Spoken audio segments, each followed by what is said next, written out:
ugly. But that was last week because we do everything different here at the brand. This is the start of our week. So what do I do? Well, we give you a busy day. We have our NFL mega preview at 4:30 p.m. Eastern time today. You know me, M Squared, the Stoic One, Maestro, breaking down all of the games from Wild Card Weekend. And don't forget, just 30 minutes before that, Early Edge in 5 at 4 p.m. Eastern time. But I got to tell you, sometimes I even need a little pick-me-up after an ugly national championship game. So I think of four faces that can pick me up in the morning, and these are the four. Oh, where do we start? First off, live from just south of London, England. Good afternoon to our man, the guru, Martin W. Green. Hello, sir. Good morning to you, Coach. Got some interesting games to break down with you guys today. Looking forward to it. Man says interesting games. Now, Next, live from Sin City. He couldn't be any farther away from where Martin is sitting right now. He is Zack Cimini. Good morning. Good morning, Coach. That championship was something else. At least you could get out of it. Like LeBron said when he was joining the Miami Heat, not once, not twice, not three times, not four times, not five times, not six. You could have got out of that bet as many times as you wanted to. But it actually reminded me, because I was a big Dolphins fan growing up, it reminded me of Dan Marino's exit when they played the Jacksonville Jaguars. Remember that? 62-7, just annihilation. And right from the start, you knew that was it. But it reminded me of that. And that's how it went. It certainly was good for the Georgia Bulldog fans. All right, but now our focus is on to basketball, and that's why we have this man on this morning. Mike Bonner, Mikey B. Good morning. Morning. We got 7 games, the NBA tonight. Looking forward to a fairly busy slate. And I'm sure that at least 3 or 4 stars around 4:30 this afternoon will announce that they're going to be dropping out of the game. Like, thank you, LeBron. Thank you, LeBron. Now, finally, she has now been living on her own for several weeks. And so she's got all this time to focus on the Kraken and every other NHL team. Allie, good morning. Good morning, Yep. You guessed it. Love the Kraken tonight. So we'll get into that in a little bit. You're damn right. Let's get into it. Storylines that could affect the betting lines today. And Zach, I'm coming right back to you because now conference season is in full go in college basketball, and we are here for it. The ACC. Talk to me. Yeah, no matter what, if teams aren't ranked or ranked, you have to love ACC college basketball play. It is still some of the top in basketball. Today we have a big matchup with North Carolina at Virginia. Virginia is still ranked 13th. North Carolina slipped out of the polls with 5 losses, and both teams are coming in struggling ATS. Virginia, believe it or not, 11-3 overall, but they are 1-9 ATS over their last 10 games. And North Carolina, they've struggled mightily ATS. Flip-flop of what their record is, 5-11 ATS and 0-3 ATS on the road. They've lost at Indiana, Virginia Tech, and Pittsburgh. So this will be their 4th road matchup. The spread currently is 4.5 for the Cavaliers. So what do we do if they're both horrible against the spread? What do we do? Just a storyline on that one. I'm not leaning anyway. I thought maybe I could suck you in real quick. All right, now these are storylines for a reason, and you know our frustrations from the NBA because you feel it too. They don't care about us. They don't care if their stars play or don't play. They don't care if they announce it. But damn it, Mikey B, there could be a comeback tonight that will most definitely affect the betting line. Talk to me. Yeah, I wanted to try and start off with something positive with all of the injuries and resting players in the NBA. We got Stephen Curry. He could return tonight for the Warriors against the Sun. There was a report yesterday that he was going to be probable to play in this game. He's officially listed as questionable, so you'll need to check that out closer to tip-off. The Warriors have treaded water without him. They're still the 7th seed in the Western Conference. Now, if he does play, he could play limited minutes. There's also the blowout potential here with a lot of guys out for the Suns. So keep an eye on this one, maybe the under on his points prop if that gets posted. All right. Keep in mind, follow my man Mikey B. We're always active because the NBA, we try to beat them to the punch. It's not always easy. All right. Now, Martin W. Green, I've been making you sit there long enough. I mean, you guys are in full go. I mean, your mint tea buckets already cashed a ticket this morning, way before most people were up from Australia down under. But there are way more storylines than people think and teams that maybe people aren't thinking about. What do you got? That's correct, Coach. And yeah, it's beautiful just to wake up and have that sweet cash waiting for you in your account balance. So well done, Buckets, Yes. on that one. I don't have a storyline that's affecting the betting lines today because there aren't a great deal of games taking place today. So I just decided to pick out a futures bet that I like for the listeners. Some sports books have slashed the odds on Bournemouth finishing bottom of the Premier League table to just plus 135, following a really dismal run of results for the Cherries. They've lost all 5 matches since the season resumed following the World Cup. Things are just looking really bleak. They lost 3 league games, they lost an EFL Cup, and they just lost 4-2 to Championship team Burnley in the FA Cup at the weekend. So really bad. But you can find plus 225 on them finishing bottom of the table if you shop around for your odds. I think that looks like a really attractive futures bet right now. They're just 1 point clear of the relegation zone. They're 4 points clear of Southampton, who are bottom of the table. I think they'll slip to the last place by the end of the campaign. All of their relegation rivals are spending a lot of money currently in the January transfer window. That's not happening for Bournemouth. It's a chronic lack of investment for the club. And plus 225 on them finishing bottom of the league just looks great to me. If you're not going to invest in your team in these leagues, you're Yeah. going to get left behind. By the way, Burnley is a team, Martin, that I've really been cashing on lately. Why have they been in such good form, Burnley? Well, they were a Premier League mainstay for several years. Then they were relegated to the Championship, but they spent a fair bit of money just to ensure that they bounced straight back up to the Premier League. They're doing very well in the second tier of English soccer. And they hired a good manager in Vincent Kompany, the former Manchester City captain, who knows the game really well. He's brought in some talented young Belgian players. And yeah, they look like they're heading straight back up to the Premier League. And yeah, let's keep cashing on them because I've been cashing on them too. They're doing well. I listen to you guys. I pay attention to you guys. Man, Burnley, little added bonus storyline this morning. Now, if there's one thing we love in the National Hockey League, it is teams that can score, whether they're at home or whether they're away. Allie, you're up. Yep, so this matchup between the Kraken and the Sabres features a team that can score on the road and a team that can score at home. So it could be a really good spot for the over because the Kraken are the highest scoring road team. Obviously, we know that now. And the highest scoring home team is the Sabres. And both teams played last night. Unfortunately, we were on the over on both. Both ended 4-0. But the Flyers shut out the Sabres and the Kraken shut out the Habs. And with the Kraken scoring an average of 4.23 goals per game on the road and the Sabres scoring an average of 4 at home, this could be a nice spot for a high scoring game, but I do have a way that I kind of prefer to play it, and I'll just give that out in a few minutes. Oh, look at the tease from the Ice Queen. I like it. All right. You know my crew is very, very busy. They got to sometimes dip in and dip out, and Zack Attack's got a busy, busy day. So, Zack, you're going to be up first, big boy. What do you like tonight? I appreciate it, Coach. And I know I've got a trigger here for you. I can't wait to say it here, but I've got Dayton -7 playing in that wonderful gym in the Bronx at Fordham. I know every time I say that school, it's a trigger for you. But last year we had a couple of wins on Fordham at the end of the college basketball conference play, and you could see that progression. I know they were rated around 500, finished right around 500, but this year they started off 11-1, 13-3 now overall. And I always say this: no matter if you have a strong record, if you're a power top school, or if you're a lesser known school, a strong record at the beginning of conference play does not mean anything. You have to be cautious. And right now, Fordham is starting to show signs of that. They're 1-2 in Atlantic 10 conference play, so two losses lately. And they've struggled to score. They scored just 48 points against Arkansas in one of their losses and 43 points in their loss to Davidson a couple of games ago. So they're playing a stronger team in Dayton that's starting to show signs of the team that was ranked at the beginning of the season. Dayton's won 6 straight games by double figures. I think this is a great road spot for them against the Fordham team that's starting to show signs of slipping a little bit. I'll take the -7. Why do you want to trigger me this morning? Why do you have to bring me down like that? All I think about Let's hear it, Coach, about that gym. It's a middle school gym. That's what it is. It's a middle school gym. It's not a college gym. Stop it, Fordham. Just stop it.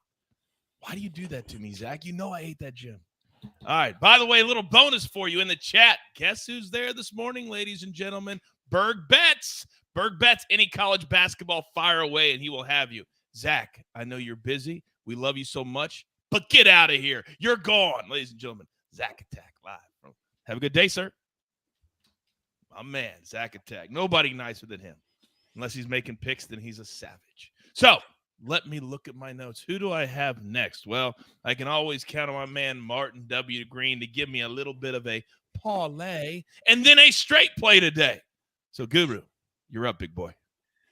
Yeah, I'm going to give you a parlay, coach. We call it an accumulator over here, shortened to an ACCA, but I always say parlay for the audience. Yeah, so a 3-team parlay. First up, I have Manchester United. They've won all 5 games since the club season resumed in December. They're in fine form right now. They should make short work of Charlton, who are a League One team, when they play in the EFL Cup today.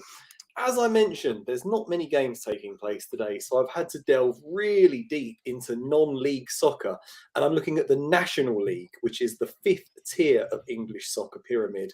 So I'm really scraping the bottom of the barrel, but I found some interesting plays. We've actually got the oldest soccer club in the world, Notts County, and the second oldest club in the world, Wrexham, who are now owned by Hollywood stars Ryan Reynolds and Rob McElhenney.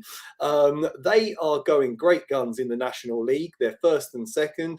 Notts County are 5 points clear of Wrexham, but Wrexham have 2 games in hand. So it's those two in a 2-horse race to see which one is going to secure automatic promotion. They're both in action today. Wrexham have won all 11 home games so far this season. They should be too strong for Bromley, while Notts County are also unbeaten at home, and I think they should get the better of Boreham Wood. So combining those 2 teams with the mighty Manchester United for a 3-team parlay gets me plus 100, and I like those odds. Moving swiftly along to a bet for tomorrow, seeing as there aren't that many happening today. I've got Manchester City, who are just on fire right now. They beat Chelsea 4-0 at the weekend in the FA Cup, despite resting a bunch of players. Manager Pep Guardiola should rotate his squad again for this match. I think City should just be far too strong for Southampton. As I mentioned at the top of the show, the Saints are bottom of the Premier League table right now. They really need to focus all their attentions on trying to avoid relegation. They don't have a particularly large squad, and they could really do without a run in the EFL Cup. So I'm giving Manchester City a minus 1.75 Asian handicap. Get half a win if they win by 2 clear goals, and I get a full win if they win by 3 or more. I think they can win that one by 3 clear goals because they've just got a brilliant team and Southampton are struggling. Yeah, it really felt like when they came out against Chelsea, because of the game previous when they stumbled just a little bit, like they had a chip on their shoulder. They're like, we're the world's best, and we want people to know it. And boy, 3-0 at halftime, 4-0 for the final. Incredible. Blew them away. And if they can do that to Chelsea, what are they going to do to Southampton? It's a bit worrying. Yes, it is. And that's why we play it. We play it a little bit early as well, like a day early before it goes to -2. Martin Green, thank you very much. Now, let me look at my notes. Oh, that would be me next. Been pretty good with NBA. Yesterday, I was 1-2, played a team total that didn't hit, and the Bucks 3 points short. But today, because all of these spreads are irritating, and Mike Barnard knows what I'm talking about. So irritating to get to 4:30 in the afternoon and go, oh, LeBron's not going to play, or this guy's not going to play. So I am going to protect myself a little bit today. So I'm going to put together a 2-team parlay, money line. And the Sixers are minus 550 on the money line. The Cavs are like minus 280 on the money line. No. We're going to put those two together, and it's going to be minus 108 because the Cavs, they're playing the Utah Jazz. The Jazz have lost 7 of 8, and the Cavs are playing very, very well. The other side, the Sixers, they just beat Detroit in Detroit by 12 2 days ago. And they play the same team again at home. So I'll take the Sixers and the Cavs on the money line, put them together, minus 108. All right. Allie, I cannot wait for a little. Are we going to have an over today, a side today? What do you have? We have one of each, actually. So, like I just said, the Kraken, we saw the Sabres get shut out last night with the Kraken Delta shutout, and they're averaging 4.32 goals per game when playing on the road, but the Sabres allow their opponents an average of 3.6 per game. The Kraken have at least pushed this in all but 3 of their 19 road games so far, so definitely not a bad deal to take the team total over at 3.5, or at 3 at minus 145. And then looking at a side, I have the Canes on the money line at minus 155. Even though they're on a 3-game losing streak, I really do think that they turn it around against the Devils today. These teams have already played twice this season, and the Canes won both. In Pyotr Kochetkov lone game against the Devils, he kept them to 1 goal, but Vanacek allowed the Canes 3. So I really do think that the home team kind of comes through today, and I take the Canes on the money line at minus 145 as well. Such a smart way for those of you that are brand new to hockey betting. If you're really not sure of what the outcome could be, playing a team total is a really, really smart way because we don't care about the outcome. We just care about the goals for Seattle. So, Allie, thank you very much. Now, in the chat, Jake says, what do you think about Mitchell's over points, Coach? Well, normally I always like his over points, but Mikey B, we're going to be coming to you, so I'll ask you the same question. I just don't like betting props right now on star players. I did because you just don't know what effort they're going to give or if they're going to show up. Do you feel the same way? Yeah, I'm sure everyone's going to be on his over tonight's revenge factor returning to Utah. He didn't exactly have the kindest things to say about the Utah fan base. I'd probably avoid it. The Jazz are dealing with a couple of key injuries. So if he gets hot early, we could be looking at a lopsided score where he sits a little bit late. I don't have a really good feel on that either way, so I'm avoiding it. Yeah, me too. Me too. All right, but thank you, Jake, for the question. We do it together. All right, Mikey, I know you understand the responsibility that you have this morning. All right? So this is the beginning of our week. We got to put our feet in the sand, hand in the sand, and just block away the bad days. So, Mikey B, if you don't mind, the Maestro spot, sir, is yours. Yeah, I'm not going to lie, Coach. I feel a little dirty. I'm going to give out 2 unders in the Maestro spot. This doesn't feel good, but that doesn't mean they're not winning bets, Coach. Yes. So first, we're going to go to the Pistons and 76ers game. I'm going to do Pistons under 107.5 team total at -110. The big news for the Pistons in this game is Bojan Bogdanovic is out with a calf injury. He's been one of their top scorers. He's averaging 21 points per game this season. The only other game that he missed this season, the Pistons scored 94 points against a good defensive team in the Cavaliers. They scored 111 points against the 76ers the other day, but in that game, Bogdanovic had 20. 76ers had the 4th best defensive rating in the league. The Pistons might not even hit 100 points in this game, let alone go over that total. So we'll do under 107.5. And sticking with that same total, we're going to go to the Suns and Warriors game. We're going to do Suns under 107.5 points. It's -115 at DraftKings. You want to talk about an injury report, Coach? Get ready. The Suns are going to be without Devin Booker, Chris Paul, and Cameron Payne, while DeAndre Ayton, Landry Shamet, and Torrey Craig are all questionable. The Suns have scored 104 points or fewer in 6 straight games. They've scored under 100 points in 4 straight. This is ugly.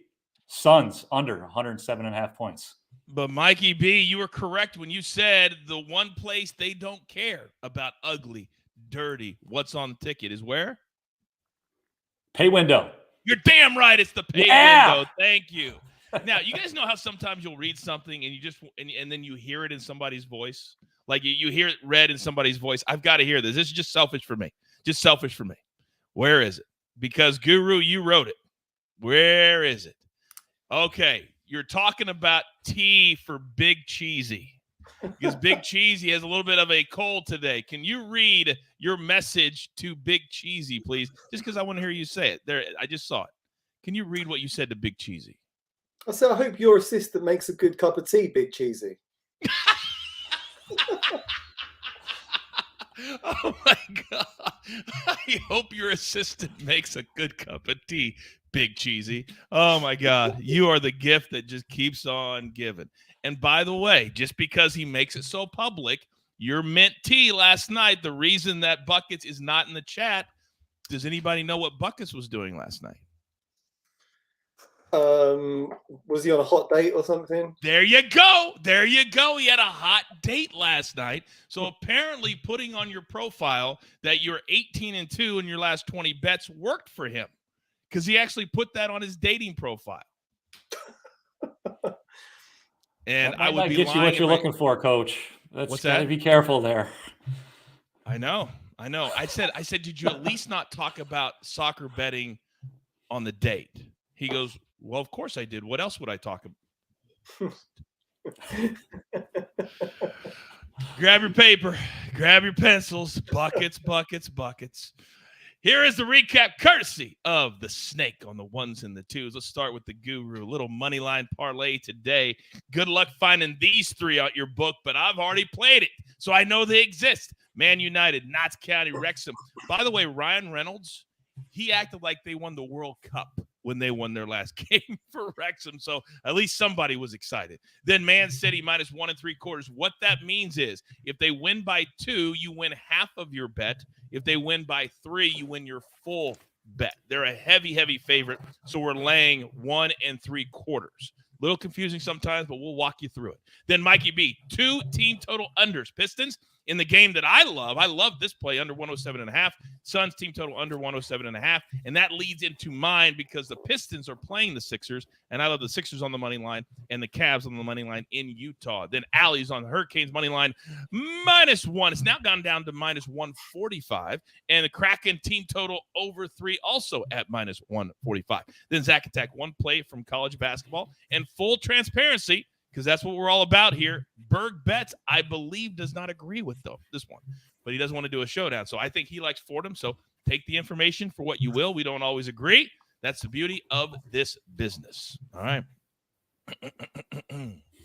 We've got a busy day today. Early Edge and 5 at 4 p.m. Eastern time. And then the mega preview for our wild card weekend. The NFL playoffs have arrived, and we'll get you set from top to bottom. But in the meantime, there's only one thing left to do. And I believe you all know what that is. You've got your marching orders. Let's take all of these tickets straight to the pay window. For my entire crew, love them all. The Ice Queen, Mikey B, Zack Attack, the Guru, Snake on the 1s and the 2s. Damn, do we have a motley crew. But I love every single one of them. We do it. We grind for you so we can win with you. That's what we're all about right here at the Early Edge. Good luck.